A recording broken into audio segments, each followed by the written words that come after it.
Am I the idiot for screwing up my boyfriend's interview by not doing his laundry on purpose? I, female 25 and my BF, male 26, had a big interview on Friday that could jumpstart his career. He's been planning for it for about 3 weeks. Usually I do all the laundry and take care of our flat in terms of cleaning. On Wednesday, he told me he wanted to wear a very specific blazer, and it was in the bin to be washed. I usually do laundry on the weekends because I'm a full-time uni student. Plus, I work part-time, so during the week it is hard to make time to go to the laundromat. I told him I would do it Thursday night though, and he said, Mind you, he hasn't been working since he just graduated school in the fall semester, so since the end of December. His parents help him pay the rent until he gets a job. Anyway, Thursday rolls around and I get home from class, and he's just playing a video game, and he immediately asks me when I'm going to do laundry since he's very nervous and wants it to go perfectly. I'm so tired from school break, I had an exam he didn't even ask me about, so I feel irritated and say I'm going to do it later, but I'm going to nap first. He again says and he's going to meet up with a friend for a drink to help calm his nerves. Anyway, as the title says, I ended up not doing the laundry because I was tired and also partially pissed off. He was super pissed, ended up wearing something else and saying that I screwed him up by not fulfilling what I agreed to. I thought this might blow over since he said it still went well despite me attempting to sabotage him. But he's not speaking to him still, and has even said he may go stay with his parents over this. Was I really that much of an idiot? Update. When I got home I did tell him I was tired, and I asked if he could do it, but he started saying that I had promised, and he had plans with his friend already. So I agreed again afterwards, and then I took a nap and overslept. And when I woke up there was only an hour before the laundromat closed. So I could have still gone, but it would have been really rushed, and I was probably being a bit petty. You're the idiot. You told him you would do the laundry. If you were pissed or felt some sort of way about having to do laundry when he just sits at home, you should have used your words to communicate with him. Not the idiot. Girl, why are you doing his laundry and all of the cleaning while being a student and working? You're not his mother or his maid. It should be an even split. And if he's not working, he should be doing more. He sat there playing video games instead of doing his own laundry. If the blazer was that important to him, he would have washed it himself. But man, you two need to have a serious talk. You're the idiot. If you want him to do more around the house, that's a completely fair but separate issue. In this case, you told him you would do it more than once. Why didn't you just tell him to do it himself? Should he have done his own laundry? Let me know in the comments. Now, am I the idiot for not picking my girlfriend's daughter up from an event? I'm 37, and I've been in a relationship with a mid-40s male woman, Amy. She doesn't want to tell me her specific age, which I don't mind, for about a year. She has a 17-year-old daughter I'll call Jess. Over the weekend, Jess had a school event and had asked me for a ride in advance. I didn't mind in the slightest. I drove her over to the school, and we had a nice chat in the car. When she got out, though, a bunch of her friends were there, and she waved to me and shouted, "Later, creepy stepdad," with a huge smile. I think it was a joke to her friends. They laughed, and I stared awkwardly for a few seconds. Then Jess said, "Go, go," literally shooing me away. I drove home thinking whatever, but over time it started to really grate on me. I know that she wanted to just show off for them, but I didn't want to be stuck in a car with a girl who considered me creepy in any way. I shot her a text around that time that she would have to find another way to get home. She didn't see my text for some time, but a few hours later she called me asking for a ride. I told her that I couldn't do that as I had had a couple of drinks, which was true. Then she half hung up on me and apparently called her mother. Annie was busy working on something at the time, and told me that I needed to get over there and pick her up. I responded that she could walk, get a ride from her friends, or take public transportation. It was 8 p.m. in one of the safest cities in our country, and she was going to be fine. Amy then walked away, grabbed my keys, and drove off in my car, despite having a suspended license. About 15 minutes later, Amy came home and shrieked at me about my treatment of Jess while Jess evacuated to her room. I told her that she really shouldn't be driving without a suspended license, and Amy said she wouldn't have to if I were more responsible. When I reminded her of why her license was suspended, she got furious. It's a pretty touchy subject, and told me she'd leave if she had anywhere else to go. I brushed her off with a lame, "That sounds like a you problem," and we haven't talked since. Was I being an idiot here? Update. Thanks for the responses, everyone. I've decided that due to this situation, among other things, Amy and Jess are going to be leaving my residence. I told Amy that she has until next weekend to get out, which caused a pretty terrible fight, but the red flags are very concerning. I'm sure she'll try to love bomb me so she can stay, but I've made up my mind. I really appreciate your input on the matter as it helped me decide. You're the idiot. Clearly you haven't been around teens much and took what she said in front of her friends far too seriously, and saying that sounds like a problem, and not talking to her after that sounds pretty immature as well. Not the idiot. The moment she called you creepy, you were right to exclude yourself from her. She's underage, and spreading that around even as a joke is dangerous to you. I'd insist on not being alone with her again, honestly. Did he take it too personally? Let me know in the comments. Now, am I the idiot for lying and buying stuff my dad doesn't approve of? I, female 16, have friends my dad disapproves of. My friends are great people. They're nice, don't do drugs, don't have sexual partners, and are good students. My dad, however, says they are emotionally manipulative and are taking advantage of my love of gift giving. Because of this, he has banned me from buying / making them anything. I don't know where he got this idea from, as my friends are very nice people, but I don't argue with them. 2 days ago, my friends were talking about how lucky I was to have a partner during Valentine's Day, and how nobody ever thinks of single people. I felt bad for them, as I understand the pain of being single on Valentine's Day, so I decided I would buy them something unique and individual to them. Today, I told my dad I was going to go shopping for clothes, and he said all right. Instead, I went shopping for my friends, and I ended up buying them $200 worth of treats and stuff I thought they would like. I brought this home and tried to hide it in my room, but I failed and my dad ended up finding out. He got pissed and yelled at me for feeding my friends narcissistic behavior. He said I needed to grow up and stop being taken advantage of. I yelled back, saying that it was my money and my friends, and that I can buy what I want for whoever I want. He went silent and stormed off. A couple hours later, he texted me saying that I was grounded, and I can't go anywhere without someone else around until I leave my friends. I'm upset, as my friends are the only people I have at my school.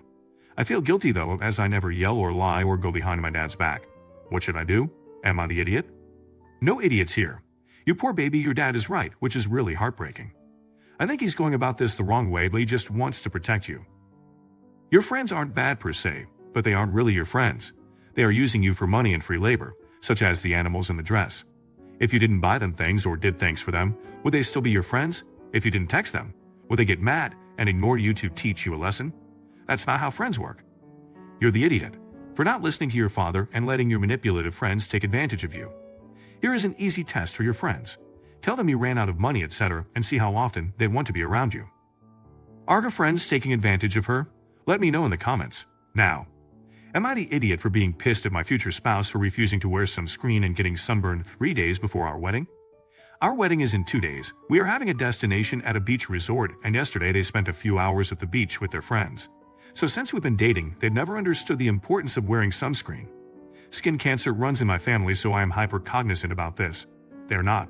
I have constantly had to parent them when it comes to this. Make sure they apply sunscreen like they're a kid, and it's frustrating. We've been separate doing things with our respective parties, so I can only make sure they put on sunscreen the first time I see them in the morning. Yesterday I got them to put it on, and around 9 they went out, and I went to see my friends. I didn't see them again until 5, and when I did, they were beet red all over. I asked them what happened, and they said they forgot to reapply sunscreen. I was very upset, and here's why: obviously skin cancer. And second, this means they are going to be red at our wedding, and in our wedding pictures, they're going to be red. We spent a lot of money on this, and we only get one wedding in these pictures. I know pictures aren't the most important, but still, it's incredibly frustrating for me to have to baby them about this, and the reason why they'll look this way in the pictures is because they refused to just listen to me. I went off on them and told them that now they're going to be red in our pictures because they refused to listen to me. I told them that I'm tired of babying them on this. They started crying and told me that it was an accident and that I'm being a huge idiot about this and that. We argued about this and it wasn't resolved. Am I the idiot? I'm going with not the idiot. You expressed multiple times how important this was to you and why. Your partner did not protect your couple's bubble, and that is really why you are upset. This ain't about pictures, it's about trust. In a couple's trust is the foundation, and this is shaking yours. You need to explain the root feeling here to your fiancé. Everyone sucks here. Your significant other should be better about sunscreen and taking care of themselves. You need to understand what's happened, and there is no reason to make someone feel worse. This is one of those funny stories that you will look back on and laugh about how your son was so stupid about sunblock, and that's why he's red in the photos. Did Apu overreact? Let me know in the comments. Now, am I the idiot for taking my flatmate's cat away? I, female 30, shared a flat with Carl, male 30, and his cat for a year. Last week, my lease expired, and I took the cat with me after moving out. Carl wasn't the greatest of owners. While he did take care of the cat's food, water, and litter box, he ignored her existence almost entirely. He has been living a shutout lifestyle. His door permanently closed, leaving the cat shunned, stepping out of his room only to use the toilet, grab takeout, or leave the house. Whenever I was home, the cat spent the entirety of the time in my company, snuggling and being playful. I never felt like it was my place to educate Carl, so I never confronted him about this, but I find him a neglectful owner who deprived the cat of things just as vital for pets as food and water, love and attention. We lived on the first floor, and he would demand the porch's slide door to never be left open in order to prevent the cat from potentially leaving the apartment. One time when he wasn't home, I brought her with me to sit in the sun, and she had the best day of her life birdwatching and climbing the vines, which saddened me because I realized how confined she always is, detached from her natural tendencies and external stimulations. Me and the cat truly bonded during my time in that flat. She would snuggle against me whenever she had the chance. In the evenings, we'd play catch with paper balls, and in the early mornings, she would show up to sleep at my side. I just couldn't leave her behind, and I knew that if I'd asked for Carl's permission to take her with me, he would, one, most likely refuse to, would immediately be suspicious of me were the cat to vanish soon afterwards. So a few days after I moved out, I returned to the flat while Carl was at work using a spare key, let the window open to make him think she exited through it, and took off. As for the cat, she recently completed her adjusting period, and now she's a happy, loved furball. A friend told me I'm in the wrong for doing this, so I decided to take this up to Reddit's court. Am I the idiot? You're the idiot. You've kidnapped this cat. I'm fairly certain I would be a better parent than most of the clowns I see running around with children. That does not entitle me to enter into their homes and take their children to raise as my own. It would be considered kidnapping, and is generally frowned upon. Not the idiot. That cat deserves love regardless of human emotions. Animals don't have a voice. As humans, we need to protect them whenever humanly possible. Animal control would have likely done nothing in this situation. Or worse, they could have taken the cat and had it euthanized. Shelters are at max capacity in most places as well. I'm glad the cat has a loving home now, and I'm completely willing to overlook the legality of your choice. You're the idiot. You trespassed into a home you have no business entering and stole a freaking cat. You deserve to face criminal charges. If you actually thought the cat was being mistreated, you should have reported your roommate to animal welfare authorities. So either you don't actually give a shit about the cat's wellness, or it wasn't in any danger at all. Is she wrong for taking the cat? Let me know in the comments. Now, would I be the idiot if I turned my friend in for cheating? My friend, female 23, and I, female 24, are roommates and also classmates. Over the past year, I have watched her become increasingly lazy and irresponsible to the point I don't want to live with her anymore. When we first moved in together, she was pretty laid back like me. Lately, she's constantly having guests over and letting them stay over late into the night when she knows I am in bed by 9 or 10 and am up at 6 a.m. for work. She's getting drunk and generally not pulling her weight around the house despite me repeatedly asking her to actually clean up. My peace and quiet are non-existent at this point. That's already bad enough, but the last straw has been her slacking at school and expecting me to help her. She's barely paying attention and going to class hungover, so of course she's not learning all that much. Now she wants me to share my homework answers with her and plagiarize my work, and I'm so aghast that she would even ask. How entitled do you have to be to ask someone to give away what they actually put in the effort for? She's self-destructing fast enough and now plans to pay someone for answers. I'm just about fed up with this nonsense and have half a mind to clue our teacher in. I just don't have patience for irresponsible BS, and she doesn't deserve to skate by while the rest of us actually do what we're supposed to. There's just no excuse, and it's not okay. If I'm being honest, I'm hoping she would get booted from the school and then would have no reason to live with me anymore, but that's neither here nor there. She doesn't deserve to be in class if she's not committed to it. Would I be the idiot? Should I just let her suffer the consequences whenever they do finally catch up to her? You're the idiot. Honestly, you sound petty as hell. You're mad because she is disrespecting your peace of mind. I get it, I had partier roommates in college as well. Instead of being the judge of her life choices, move out. Being vindictive won't get you anywhere in life. Not the idiot. It's perfectly within your rights to go to your professor and explain that your friend has asked you to share your work so she could plagiarize it, because there is a chance that she might decide to just take your work without asking and then have it end up with you being branded as the cheater, where your education is put at risk. You have to protect yourself first and foremost. Why she's acting out isn't your business, and I get the frustration of working hard and seeing someone else just want to coast along to keep having fun. Should she turn her in? Let me know in the comments.